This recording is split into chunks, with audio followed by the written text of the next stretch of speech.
श्री भगवान कहिले बंधन नहीं कि मोक्ष नहीं, केवल निरामय ब्रह्म ही सर्वत्र विराजमान। अद्वैत नहीं कि द्वैत नहीं, केवल सच्चिदानंद ही सर्वत्र परिपूर्ण हो रही। गीतार सारभूत ही शास्त्र होउछि सकल शास्त्र मानक द्वारा भल भाव निश्चिंत कराइथिबा सिद्धांत। एथिरे वेदशास्त्र मानकरू भल भाव निश्चिंत कराइथिबा ब्रह्मज्ञान विद्यमान। मो द्वारा कहुवा गीताशास्त्र वेदर गूढ़ अर्थ को दर्पण परि प्रकाशित करे। जे पवित्र होई मन इंद्रिय मान को बसरे रखी यह पाठ करती से मते अर्थात सनातन देव भगवान विष्णु को पाई जाती। श्रीमद् भगवत गीता सनातन वैदिक धर्मर गोटे विशिष्ट ग्रंथ। यह एक ज्ञानमूलक भक्ति प्रधान शास्त्र।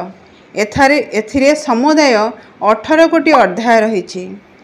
प्रत्येक अध्याय गोटे गोटे जोग नाम विदित।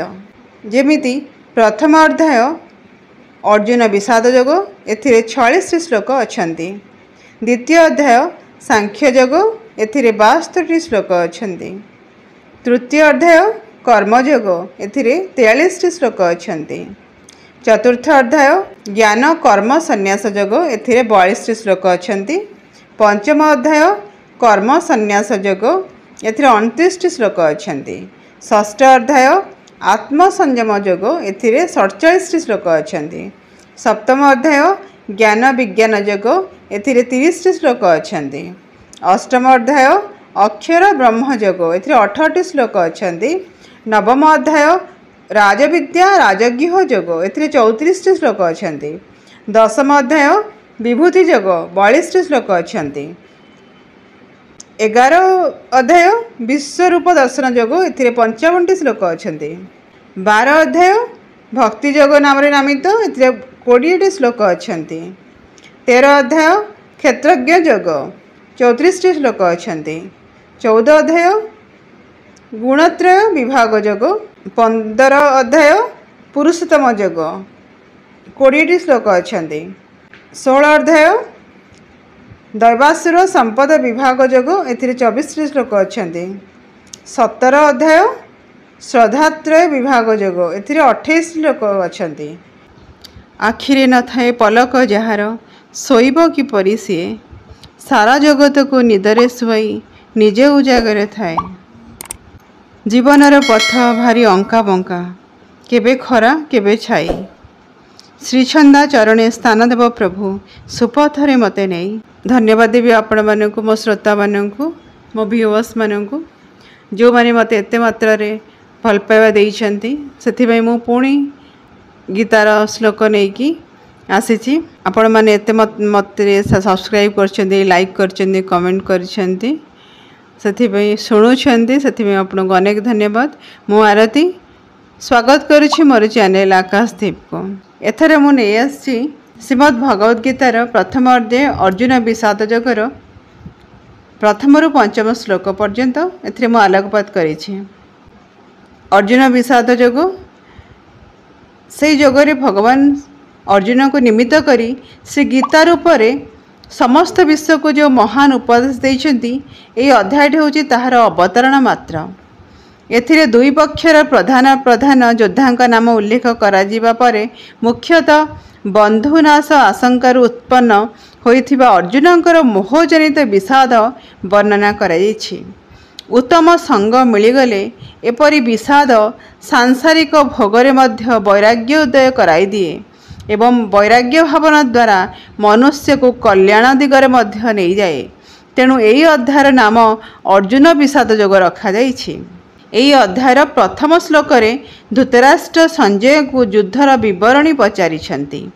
द्वितीय श्लोक रे संजय वर्णना करिछंती जे द्रोणाचार्य पाखक जाई दुर्योधन कथबार्ता आरंभ कले। तृतीय श्लोक रे विशाल पांडव सेना को देखंतु बोली दुर्योधन द्रोणाचार्य को कहिछंती एवं चतुर्थ रु षष्ठ पर्यंत से सेनार प्रमुख योद्धा मानकर नाम कहिछंती। प्रथम अध्याय रे गीतार कथित धर्मर व्याख्या नथिले मध्य परवर्ती अध्याय मानकरे वर्णित आर्य धर्म को बुझिया पई एई अध्यायर आवश्यकता रहिथिला बोली କହିଲେ ଅତ୍ୟୁକ୍ତି ହେବ ନାହିଁ। କେଉଁ ପ୍ରସଙ୍ଗରେ ଗୀତା ଧର୍ମ ବ୍ୟାଖ୍ୟା କରିବାର ଆବଶ୍ୟକ ହେଲା, ଏହି ଅଧ୍ୟାୟରେ ଆରମ୍ଭରେ ତାହାର ସୂଚନା ଦିଆଯାଇଛି। ମହାଭାରତ ଯୁଦ୍ଧର ଆରମ୍ଭରେ ଅର୍ଜୁନଙ୍କ ମନରେ ଯେଉଁ କର୍ତ୍ତବ୍ୟ ମୋହ ଜାତ ହେଲା, ତାହା ପ୍ରତ୍ୟେକ ସାତ୍ତ୍ୱିକ ପ୍ରକୃତିବିଶିଷ୍ଟ ଲୋକ ପକ୍ଷରେ ସମ୍ପୂର୍ଣ୍ଣ ରୂପେ ସ୍ୱାଭାବିକ। ଯେତେବେଳେ ସେ ଦେଖିଲେ ଦୁର୍ଯ୍ୟୋଧନଙ୍କ ଅନୁରୋଧରେ ସମରାଙ୍ଗଣରେ ଯେଉଁମାନେ ଉପସ୍ଥିତ ହୋଇଛନ୍ତି, ସେମାନଙ୍କ ମଧ୍ୟରେ ତାଙ୍କର ପୂଜନୀୟ ପିତାମହ ଭୀଷ୍ମ, ଗୁରୁ ଦ୍ରୋଣାଚାର୍ଯ୍ୟ ଓ ନିଜ ବଂଶର ବନ୍ଧୁ କୁଟୁମ୍ବ ଜ୍ଞାତି ସ୍ୱଜନ ବିଦ୍ୟମାନ, ଯୁଦ୍ଧରେ ସମସ୍ତେ ନିଜକୁ ଆହୁତି ଦେବା ପାଇଁ ଆଗଭର ହେବାର ଦେଖି ଅର୍ଜୁନଙ୍କର ପ୍ରାଣ କାନ୍ଦି ଉଠିଲା। ତେଣୁ ସେ ଯୁଦ୍ଧକ୍ଷେତ୍ର ଛାଡ଼ି ସନ୍ନ୍ୟାସ ବ୍ରତ ଗ୍ରହଣ କରିବା ପାଇଁ ଶ୍ରୀକୃଷ୍ଣଙ୍କ ନିକଟରେ ପ୍ରସ୍ତାବ ଦେଲେ। ଅର୍ଜୁନଙ୍କ ପକ୍ଷରେ ଏହା ଏକ ମହାସଙ୍କଟ ସୃଷ୍ଟି କଲା। କାରଣ ଏକ ପକ୍ଷରେ ଯୁଦ୍ଧ କରିବା ରୂପକ କ୍ଷାତ୍ରଧର୍ମ, ଅନ୍ୟ ପକ୍ଷରେ ବନ୍ଧୁପ୍ରୀତି ଓ ଗୁରୁଭକ୍ତି। ସେ ମନେ କଲେ, ଯଦି ସେ ଯୁଦ୍ଧ କରନ୍ତି ତେବେ ଭୀଷ୍ମାଦି ଗୁରୁଜନମାନଙ୍କୁ ମାରି ଘୋର ନରକକୁ ଯିବେ, ଆଉ ଯଦି ଯୁଦ୍ଧ ନ କରନ୍ତି ତେବେ କ୍ଷାତ୍ରଧର୍ମ ଲଙ୍ଘନ ହେବ ଏବଂ ସେ ନରକଗାମୀ ହେବେ। ମହାଯୋଦ୍ଧା ଅର୍ଜୁନ ଏହି ନୈତିକ ସଙ୍କଟ ବେଳେ କି କର୍ତ୍ତବ୍ୟ ବିମୂଢ଼ ହୋଇ ଯୁଦ୍ଧ କରିବି କି ନାହିଁ ବୋଲି ସ୍ଥିର କରି ରଥ ଉପରେ ଥକ୍କା ହୋଇ ବସି ପଡ଼ିଲେ। ଯେତେବେଳେ ଅଗ୍ନିପ୍ରଭ ପିତା ଯମଦଗ୍ନି ପତ୍ନୀ ରେଣୁକାଙ୍କ ଚରିତ୍ରରେ ସନ୍ଦିଗ୍ଧ ହୋଇ ତାଙ୍କୁ ହତ୍ୟା କରିବା ପାଇଁ ପୁତ୍ର ପରଶୁରାମଙ୍କୁ ଆଦେଶ ଦେଲେ, ସେତେବେଳେ ପରଶୁରାମ ମଧ୍ୟ ଏହିପରି କିଂକର୍ତ୍ତବ୍ୟ ବିମୂଢ଼ ହୋଇ ପଡ଼ିଥିଲେ। ପ୍ରତ୍ୟେକ ଧର୍ମପ୍ରାଣ ମନୁଷ୍ୟ ଜୀବନରେ ଏଭଳି ଘଟଣା ସାଧାରଣତଃ ଦେଖାଦିଏ। ଏହି ଅବସ୍ଥାରେ ଉପଯୁକ୍ତ ଗୁରୁଙ୍କ ଉପଦେଶ ହିଁ ମନୁଷ୍ୟକୁ ପ୍ରକୃତ ଧର୍ମପଥ ଦେଖାଇ ଦିଏ। ଭଗବାନ ଶ୍ରୀକୃଷ୍ଣ ଏହି ଅବସ୍ଥାରେ ଅର୍ଜୁନକୁ କର୍ତ୍ତବ୍ୟ ପଥ ଦେଖାଇ ଯୁଦ୍ଧ କରିବାକୁ ଯେ ଉପଦେଶ ଦେଲେ, ତାହା ହିଁ ଗୀତା ଧର୍ମ। ଏହାର ଅନ୍ୟ ନାମ କର୍ମଯୋଗ। ଏହି କର୍ମଯୋଗ ହିଁ ଗୀତାର ପ୍ରତିପାଦ୍ୟ ବିଷୟ। ବିଷାଦବଶତଃ ଅର୍ଜୁନ ପ୍ରଥମରୁ ଯୁଦ୍ଧ ରୂପକ ସକାମ କର୍ମ କରିବାକୁ ଅନିଚ୍ଛୁକ ଥିଲେ, କିନ୍ତୁ ସେହି ବିଷାଦ ମଧ୍ୟରେ ଶାନ୍ତି ଲାଭ କରିବାର ଆଶାରୂପକ ନିଷ୍କାମ କର୍ମଯୋଗ ଅନ୍ତର୍ନିବିଷ୍ଟ ଥିଲା। ତେଣୁ ଏହା ବିଷାଦ ଯୋଗ ନାମରେ ନାମିତ ହୋଇଛି। ଓಂ ଶ୍ରୀ ପରମାତ୍ମନେ ନମଃ। ଶ୍ରୀମଦ୍ ଭଗବତ୍ ଗୀତା ଅଥ ପ୍ରଥମ ଅଧ୍ୟାୟ ଅର୍ଜୁନ ବିଷାଦ ଯୋଗ।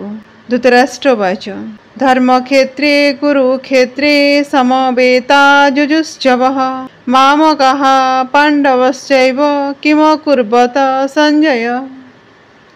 ଧୃତରାଷ୍ଟ୍ର ପଚାରିଲେ, ହେ ସଞ୍ଜୟ, ଧର୍ମଭୂମି କୁରୁକ୍ଷେତ୍ରରେ ଯୁଦ୍ଧ କରିବା ପାଇଁ ପ୍ରସ୍ତୁତ ହୋଇ ଏକତ୍ରିତ ହୋଇଥିବା ମୋର ଏବଂ ପାଣ୍ଡୁଙ୍କର ପୁତ୍ରମାନେ କ'ଣ କଲେ? ପୁଛିଲେ ରାଜା ଧୃତରାଷ୍ଟ୍ର, କୁହ ହେ ସଞ୍ଜୟ ତୁରନ୍ତ। ଧର୍ମର କ୍ଷେତ୍ର କୁରୁକ୍ଷେତ୍ର, ପାଣ୍ଡବ କୌରବ ଏକତ୍ର। ଯୁଦ୍ଧୁକି ହୋଇଲେ ବିରତ, ଅବା ଯୁଦ୍ଧରେ ହେଲେ ରତ। ବାଦ ହିଂସା ଯେ ଧର୍ମେ ନାହିଁ, ମନେ ମୋ ସନ୍ଦେହ ଆସଇ। ଧୃତରାଷ୍ଟ୍ରଙ୍କର ଏତାଦୃଶ ପ୍ରଶ୍ନ ଅପ୍ରାସଙ୍ଗିକ ମନେ ହେଉଥିଲେ ହେଁ ଏଥିରେ ଯଥାର୍ଥତା ରହିଛି। ଏହା ସର୍ବବାଦୀ ସମ୍ମତ ଯେ କୁରୁକ୍ଷେତ୍ର ହେଉଛି ପୁରାଣ ପ୍ରସିଦ୍ଧ ଧର୍ମକ୍ଷେତ୍ର। ଧର୍ମକ୍ଷେତ୍ରରେ ପ୍ରବେଶ କରିବା ମାତ୍ରେ ମନ ପ୍ରାଣ ପବିତ୍ର ହୋଇଯାଏ, ହିଂସା ଦୂରେଇ ଯାଏ, ଭାତୃଭାବ ମାନବିକତାର ଉଦ୍ରେକ ହୁଏ। ପୂର୍ବରୁ ମହାମାନି ଦୁର୍ଯ୍ୟୋଧନ ଘୋଷଣା କରିଛନ୍ତି ଯେ ବିନା ଯୁଦ୍ଧରେ ସେ ପାଣ୍ଡବମାନଙ୍କୁ ସୂଚକ୍ରେ ମେଦିନୀ ପ୍ରଦାନ କରିବେ ନାହିଁ। ଏଣୁ କୌରବ ଓ ପାଣ୍ଡବ ଉଭୟ ପକ୍ଷ ଯୁଦ୍ଧ ପାଇଁ ଆବଶ୍ୟକ ପ୍ରସ୍ତୁତି କରି ଯେତେବେଳେ କୁରୁକ୍ଷେତ୍ର ରୂପୀ ଧର୍ମକ୍ଷେତ୍ରରେ ପ୍ରବେଶ କରିଛନ୍ତି, ତେଣୁ ସେମାନେ ସତରେ ଯୁଦ୍ଧରେ ପ୍ରବୃତ୍ତ ହେଲେ ନା ସେମାନଙ୍କ ମଧ୍ୟରେ ଉତ୍ତମ ବୁଝାମଣା ସୃଷ୍ଟି ହୋଇଗଲା, ଏହି କଥା ଜାଣିବା ପାଇଁ ଧୃତରାଷ୍ଟ୍ର ଏପରି ପ୍ରଶ୍ନ କରିଥିବା ଉଚିତ ମନେ ହୁଏ। ସଞ୍ଜୟ ଉବାଚ ଶ୍ଲୋକ ନମ୍ବର 2 ଦୃଷ୍ଟ୍ୱା ତୁ ପାଣ୍ଡବାନୀକଂ ବ୍ୟୁଢ଼ଂ ଦୁର୍ଯ୍ୟୋଧନସ୍ତଦା ଆଚାର୍ଯ୍ୟମୁପସଂଗମ୍ୟ ରାଜା ବଚନମ୍ ଅବ୍ରବୀତ୍। ସଞ୍ଜୟ କହିଲେ, ପାଣ୍ଡବ ସୈନ୍ୟମାନେ ବ୍ୟୁହ ରଚନା କରିଥିବା ଦେଖି ରାଜା ଦୁର୍ଯ୍ୟୋଧନ ଆଚାର୍ଯ୍ୟ ଦ୍ରୋଣଙ୍କ ନିକଟକୁ ଯାଇ କହିଲେ। ଏଥିରୁ ବୁଝାଯାଏ, ସଞ୍ଜୟ ଅନୁମାନ କଲେ ହୁଏତ ଧୃତରାଷ୍ଟ୍ର ଭାବୁଥିବେ ଯେ କୌରବମାନଙ୍କର ବିପୁଳ ସୈନ୍ୟ ସାମନ୍ତ ଏବଂ ଯୁଦ୍ଧ ଆୟୋଜନ ଦେଖି ପାଣ୍ଡବଗଣ ଭୀତତ୍ରସ୍ତ ହୋଇ ସନ୍ଧି ପ୍ରସ୍ତାବ ଦେଇଥିବେ।